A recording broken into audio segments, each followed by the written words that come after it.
dog jumps up at you, I want you to try this next time you come home. Don't say, hello baby, have you missed me? None of this high-pitched baby talking.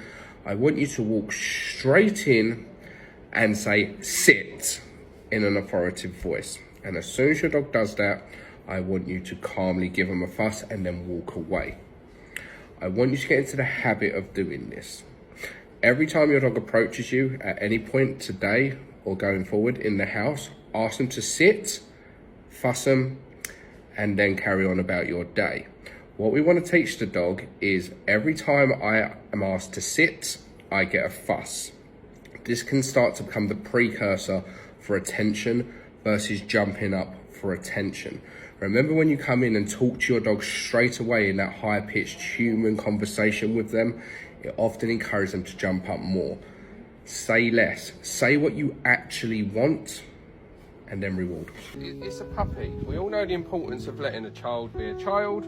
Yeah, letting them have fun, letting them be a kid. But with a puppy, we're like, no, I must have a militant hill work. You must walk to hill. And it's ridiculous. He's a puppy. Puppies are nervous, they're spooked easily, and they're inquisitive by everything. Yeah, just you holding a phone, he's inquisitive by. But he's going to build confidence by going at his pace and allowing him to explore. Come on, mate. Yes, just keep filming, just let him run around. I don't care if I have to swap hands. I don't care if he stops to sniff. Yeah, if he gets a bit spooked or stays there too long, come mate, I'm going to move him on. But basically one finger. If he pulls too much, I'm just going to slow down a bit. Yeah? Yeah. 3 dogs you should absolutely consider if you're thinking of getting a rescue. Number 1, the greyhound. There are a shit ton of these in rescue. Literally one of the easiest, most laid-back dogs on the planet. Nicknamed the world's fastest couch potato. 20 minutes free running in an enclosed field. That dog will literally sleep all day. Great for elderly people. Number 2, staffies. There are a ton of staffies in rescue. Most of them are in there because they're absolute bastards as puppies, literally walking land sharks. So adopting a staffy out of that puppy phase can make your life a lot easier. Try to get one that's been around dogs, naturally people friendly, naturally good with children. Finally, this isn't a specific breed, but black dogs. Black dogs are the least likeliest to be adopted in rescue because they don't photograph as well. So try to find one that matches your lifestyle and your family's needs. Leanne, can you just walk back and forth? Wait 2 seconds. Now. So cool. Right, come back, Leanne. You see it? And stop there. Look in, looks at you that time. Because the reinforcement is becoming more generous versus one bit, which... Step in front. Perfect. Now step back. What you're saying is, see how the dog comes back with you? What you're saying is, don't worry there. Yeah? I've got it. You don't want to leave him in a vulnerable area. So now, walk in front. See how he got concerned? Now turn back and face what's going on. And see how he just looks away. So it's not about standing, it's just about letting him know I've got it and then returning to where you are. So I'll walk round now, walk in front of him, like that, and then turn and face me. And you see how every time he looks away, sits down, look, that's perfect. What are you saying is that I don't need to be in this f***ing overprotective way. I don't need to be... Let's look at why your puppy is biting. Puppies bite because that's what they do. They sample the world with their mouth. So everything on the floor, they're going to pick up. And generally everything that touches them, they're going to put their mouth on. Now, puppies will bite most when they are overtired and when they've first woken up and they're aroused. Okay? So, we need to make sure that the puppy has regular naps. And when it does first wake up, we can't just leave the pup to its own devices. It's going to get up to no good and turn us into chew toys. It's not the time to sit down and have cuddles. What we want to do is go straight into a productive training session to get that pent-up energy out. Use something like a little tiny tug toy or something like that, something to channel it. Use hand feeding, so you're teaching the dogs that good things come from your hands. After this session, then you can sit down and have a cuddle with a puppy, give it a bone or a Kong to help with the teething, to calm down, decompress, and put it back in the crate for a nap. So much freedom will turn the dog into a walking land shark. Let's talk German Shepherds. Everything you need to know about the German Shepherd and why the breed is in such a state right now. The German Shepherd is a loyal, protective, intelligent, hard-working family dog. He's everything you really need in a dog. But yet, every single week, we're seeing at least 3 German Shepherds with reactivity issues. I had 3 at my seminar just gone. So why are German Shepherds so out of control right now? Why are we seeing so many German Shepherds? Well, number one, it stems from the popularity. As I said, it's everything you need in a dog. But there's 2 main reasons why the German Shepherd is a mess right now. Number one, overbreeding. Overbreeding is producing anxious, weak-boned, weak-minded, poorly bred German Shepherds. And number 2 is the people getting them. As I said, it's everything you need in a dog. Loyal, protective, gentle, intelligent. But those traits are not suited to somebody that's never had a dog before. If you don't know how to create a bit of distance between you and that dog, if you don't know how to teach that dog to have an off switch, if you don't know how to satisfy the intelligence of that breed, that strong work ethic, if you don't know how to socialise a dog properly, this is why German Shepherds will often become reactive. The German Shepherd is in a bit of a mess right now, and I do not recommend it for a first-time dog owner. But the German Shepherd, if you know what you're doing, is a fantastic, fantastic family dog. It's hands down probably the best dog on the planet with children. I believe it's one of 2 breeds recommended by the Kennel Club that has excellent in its breed description with children. No dog and child should be left unsupervised, and all dogs and children should be taught to be respectful of each other, but the Staffy has a natural affinity for children. The incidents in which you read in the newspaper of a child being mauled and things by a Staffy is not a natural Staffordshire Bull Terrier, it's a Staffy mutt, a bully breed mutt. Unfortunately, they get lumped in the same category. Staffordshire Bull Terriers are fantastic with children. But golden rules are, when a dog is eating, it's left alone. When a kid is eating, the dog should be nowhere near the kid. When the dog is sleeping, the dog should be left alone. When a child is sleeping, the dog should be nowhere near the child. When you're interacting with your dog, giving it affection, the child shouldn't be pushing in between you and vice versa. Otherwise, you create conflict. You become a resource, which creates jealousy and more conflict and dangerous. It's how a lot of bites occur.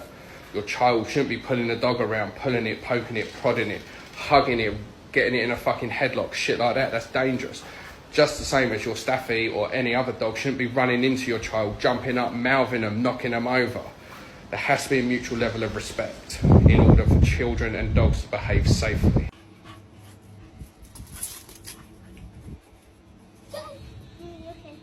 If you want a better recall with your dog. 1, if your dog's recall's hit and miss, keep it on a 30-foot lead. Let the dog drag it around, you don't have to hold it.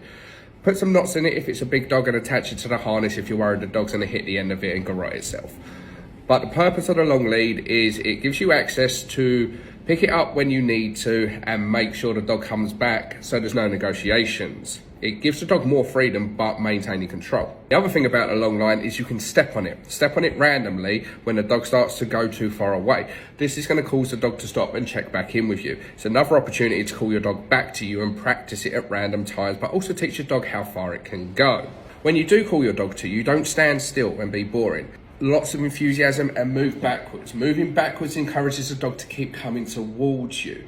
And be generous with your treat delivery. Remember, your dog wants whatever's over there, yeah? So make sure it's in it for the dog when it comes back to you. Don't just call your dog when there's a distraction. This is a big mistake. Yes, of course, call your dog if there's a distraction, but many times we only call the dog when there's something there, so the dog starts to anticipate there's a dog there or a person there or the distraction that they want. Call your dog randomly, let them come back to you, let them go back out so they learn that's not the end of fun. Finally, change direction often, okay? Don't always walk the same lap. You become predictable, so the dog expects you to be walking that lap all the time so it can run over to something because it knows where you're going to be. So change direction often. It keeps the dog guessing, keeps the dog paying more attention to you and practice it in different places. Things children shouldn't be doing with dogs. 1, they shouldn't be bothering the dog when it's eating. They shouldn't be going over to the dog when it's asleep in their bed. Let sleeping dogs lie. They shouldn't be using a dog as a climbing frame or as a toy. It's not something to poke, prod, climb all over or pull about.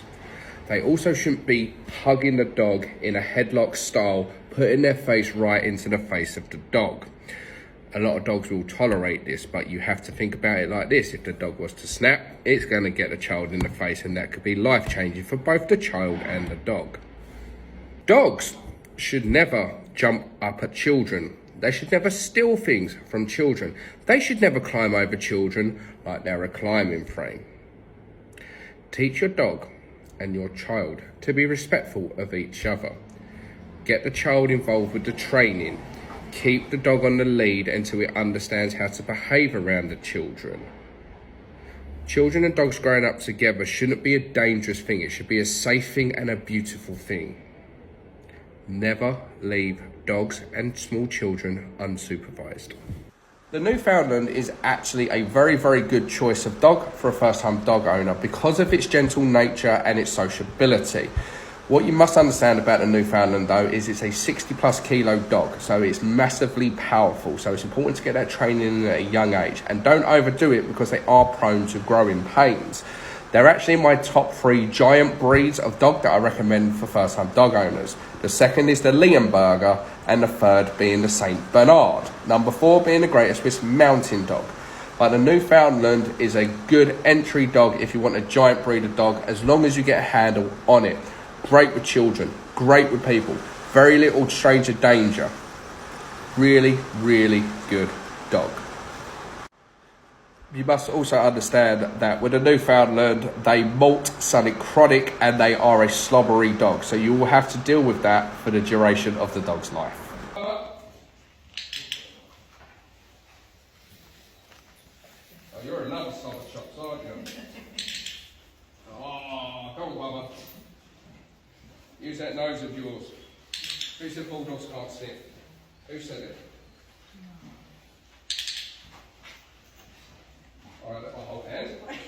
Do you want your dog to pay more attention to you? If so, do this. There's a thing called the art of attention, and what that is before you give your dog anything fun or exciting, before a walk, before leaving the house, before giving a dog freedom to sniff, explore, be off the lead, before feeding your dog dinner, before releasing it from a sit stay, a down stay, getting in and out of the car, in and out of the garden, just wait a few seconds for the dog to acknowledge you. Most of the time, the dog is fixating on what it wants when you release it to go and get it. If we take dinner, for example, you put the bowl down, you say wait, but the dog's salivating, staring at the food bowl. If it's to let the dog off the lead, a lot of the time it's staring at what it wants, you unclip the lead, dog goes running straight over to it. But if we just wait an extra few seconds for the dog to check in with us, then the dog learns that paying attention to us leads to all the things fun and exciting. And when you've got the dog's attention, everything else is easier. Try it. Right. So, with Rottweilers and any guard dog, when you meet them, ignore them. They're naturally suspicious, that's what makes them a good guard dog. They want to see you're not a threat at first. And when you walk in the house and you're all uniformed up and everything like that, yeah, they're going to be naturally suspicious. So if you reach straight in to touch them, it can make them react. Now, when they come and sniff you, that's not an invitation for them to say hello. That's them getting to know you.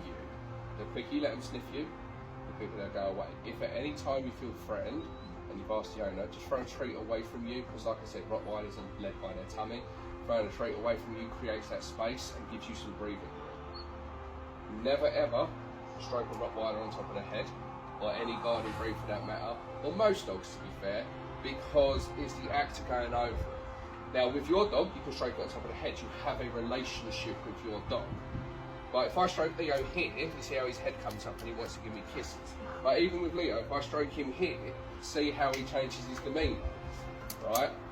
And he'll accept it because he knows me, but he might not be so accepting from a complete stranger. Yeah, so you always want to go low, not over the top. Sit. Yeah. Is your dog's behaviour becoming a problem for you? Do you find yourself telling your dog enough, or stop here, or get down? If you answered yes, ask yourself, what have you done to teach your dog how you would like them to behave? Many people scream at their dog when the dog knocks at the door and starts shouting at the dog, but they never taught the dog that instead of going mental at the door, the sound of the doorbell could mean go to your bed and get a reward. Nobody's taught the dog how to behave when you're eating dinner, yet you moan at the dog for begging. as opposed to putting your dog in a place or a downstay or a crate anytime food's around so the dog learns what it should be doing. If your dog jumps up for attention, have you maybe taught your dog that it only ever gets attention if you ask it to sit? So the sit becomes a default behaviour. Maybe you keep opening the back door and your dog charging out into the garden, barking. You're doomed and stuck in that pattern of repeating the same behaviour over and over again. Dog thinks it's doing its job, barking, alerting everyone that I'm here, back away, versus asking the dog to sit, opening the door, waiting for it to look at you, leading it out into the garden, and teaching your dog how to behave in the garden. Sometimes your dog's struggling because it simply doesn't know what is expected of it in the first place. Hope this helps. Yeah, so going this way, step to the side to bring me with me. That stepping to the side is creating space to make it easy. Again, side step. Yeah? Did you know most people get bit by strange dogs right at the beginning because they don't let the dog sniff them? When a dog comes over to you, it's not coming over to you because it necessarily wants you to say hello to it. It comes over to you to sniff you. Now, if you're a stranger to this dog, the dog is finding out information from you. Who you are, where you've been, what's your energy, etc, etc. If you touch the dog in the moment when it's trying to sniff you, you haven't figured out how that dog feels about you yet. You've just rushed the relationship, and many times the dog can back away, snap as a result. Let the dog sniff you. When it's finished sniffing you, it will let you know if it's comfortable with you or not. It'll either walk away, in which case now you know it's not, or it will sit down by your side, present its backside, lean into you, maybe nudge your hand, give you some sort of indication that it's okay. Other things that can result in you getting bit by a strange dog that you don't know: holding your hand out for the dog to sniff, stroking it on top of the head. These can be seen as threatening acts, particularly if that dog's insecure.